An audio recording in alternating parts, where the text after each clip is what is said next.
Dear students, good morning to all of you. जैसे कि आप लोग जानते हैं, परसों हमने अपना जो इंग्लिश का पोइट्री सेक्शन उसका एक chapter sweetest love I don't know complete कर लिया था।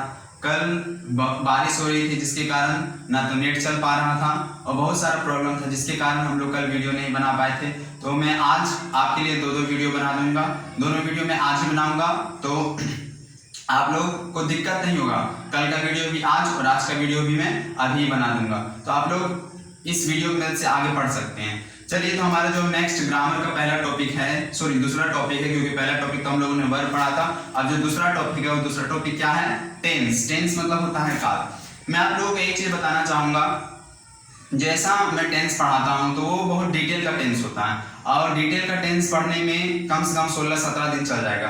तो उतना दिन हम लोगों के पास है नहीं, क्योंकि आप लोग जान रहे हैं कि मात्र 6 महीना हम लोग के पास बचा हुआ है अपना कोर्स कंप्लीट करने के लिए। उसमें इंग्लिश का 100 मार्क्स वाला रीडर भी पढ़ाना है और इधर ग्रामर भी पढ़ाना है। तो हमको लग रहा है कि शॉर्ट में हम इसका निकाल देते हैं। अब शॉर्ट कहने का ये मतलब नहीं है कि आपको एकदम बहुत कम समझाऊंगा, चाहे सही ढंग से नहीं समझाऊंगा। शॉर्ट कहने का मेरा मतलब है कि जो हम लोग डेफिनेशन पढ़ते थे वो सब को हम लोग आउट कर देंगे। सिर्फ क्या पढ़ेंगे, उसको बनाते कैसे, उसका स्ट्रक्चर क्या है, यानी पढ़ेंगे वही चीज, सिर्फ डेफिनेशन को हम लोग हटा देंगे। तो जैसे टेंस है, तो टेंस का डेफिनेशन मैं आपको समझा देता हूँ। टेंस किसे कहते हैं, काल किसे कहते हैं? तो काल जो है वो क्रियाओं का एक समूह होता है जिसमें हम लोग वर्तमान, भूत और भविष्य के बारे में पढ़ते हैं। देखो, समय दो प्रकार का होता है, एक निश्चित समय होता है और एक अनिश्चित समय होता है। तो काल जो है वो टेंस जो है वो दोनों समय को बताता है, निश्चित समय को भी बताता है और अनिश्चित समय को भी बताता है। किस किस समय में बताता है? तो वर्तमान समय में बताएगा, भूत समय में बताएगा और भविष्य समय में बताएगा। तो काल किसे कहते हैं? सीधा सीधा अगर शॉर्ट में आप लोग डेफिनेशन जानिएगा इसका, तो काल उसे कहते हैं जो समय का बोध कराता हूं। सिर्फ इतना आप लोग जान लीजिए, समय का बोध कराने वाले क्रिया को हम लोग क्या बोलते हैं? टेंस कहते हैं। अब टेंस का 3 भाग में बांट दिया जाता है। टेंस को 3 भाग में, जैसे कि यहाँ पर हम एक डायग्राम बना के सीख सकते हैं। जैसे टेंस हो गया हमारा, टेंस का 3 भाग कर देंगे हम लोग, है ना। टेंस का हमारा कितना हो गया? 3 भाग। पहला होता है टेंस का पहला भाग होता है प्रेजेंट टेंस, प्रेजेंट टेंस। फिर जो टेंस का दूसरा भाग होता है वो होता है पास्ट टेंस, और जो टेंस का तीसरा भाग होता है वो होता है फ्यूचर टेंस। आपको ये बात आ रही होगी समझ में? तो टेंस का हो गया 3 भाग, प्रेजेंट टेंस, पास्ट टेंस और फ्यूचर टेंस। अब प्रेजेंट टेंस किसे कहेंगे? तो प्रेजेंट टेंस वैसे टेंस को कहते हैं जिसमें हम लोग वर्तमान समय का बात करते हैं। जैसे मैं खाना खा रहा हूँ, सीता गाना गाती है, मोहन स्कूल जाता है, मोहन खाना पका रहा है, मोहन गाना गा रहा है, यानी वैसा काल जिसमें हम लोग वर्तमान समय का बात करते हैं।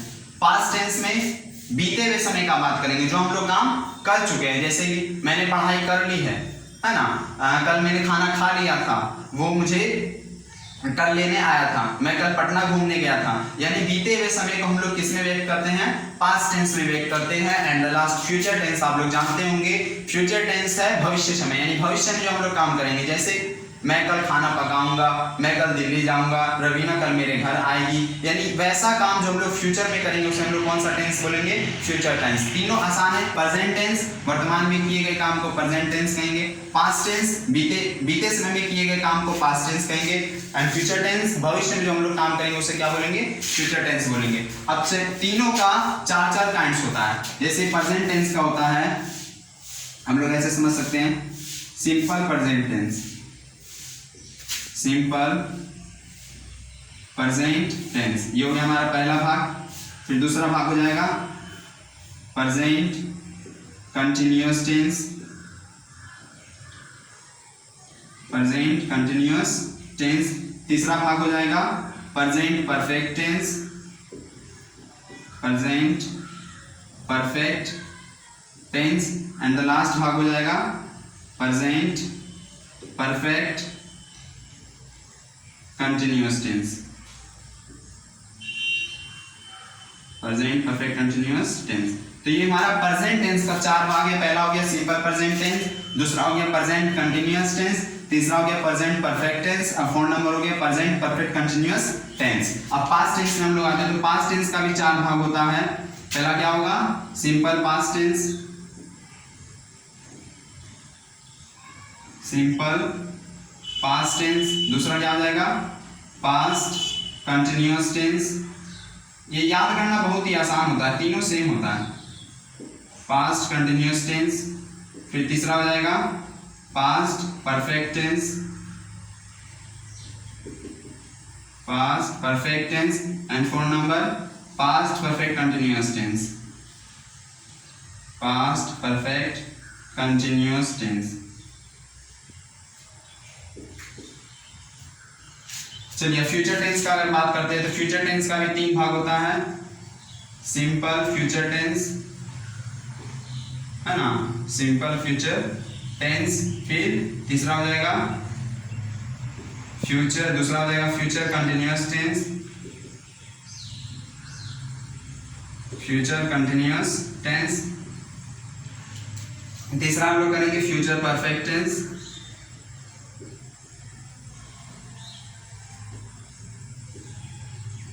एंड 4 नंबर हो जाएगा future perfect continuous tense, perfect continuous tense. तो ये हमारा हो गया टेंस का पूरा मतलब समझ लीजिए इंट्रोडक्शन, हम लोग इसको कह सकते हैं। टेंस का इंट्रोडक्शन क्या हो गया, टेंस का 3 भाग, present tense, past tense, future tense. Present tense का 4 भाग, simple present tense, present continuous tense, present perfect tense and present perfect continuous tense. फिर पास्ट टेंस का 4 भाग हो गया, simple past tense, past continuous tense, past perfect tense, past perfect continuous tense. And future tense का 4 भाग हो गया, simple future tense, future continuous tense, future perfect tense and future perfect continuous tense. अब हम लोग एक एक करके सबको डिफाइन करेंगे। पहले हम लोग डिफाइन करेंगे सिंपल प्रेजेंट टेंस, लेकिन अगर आप चाहते हैं तो इसको आप लोग स्क्रीनशॉट ले सकते हैं।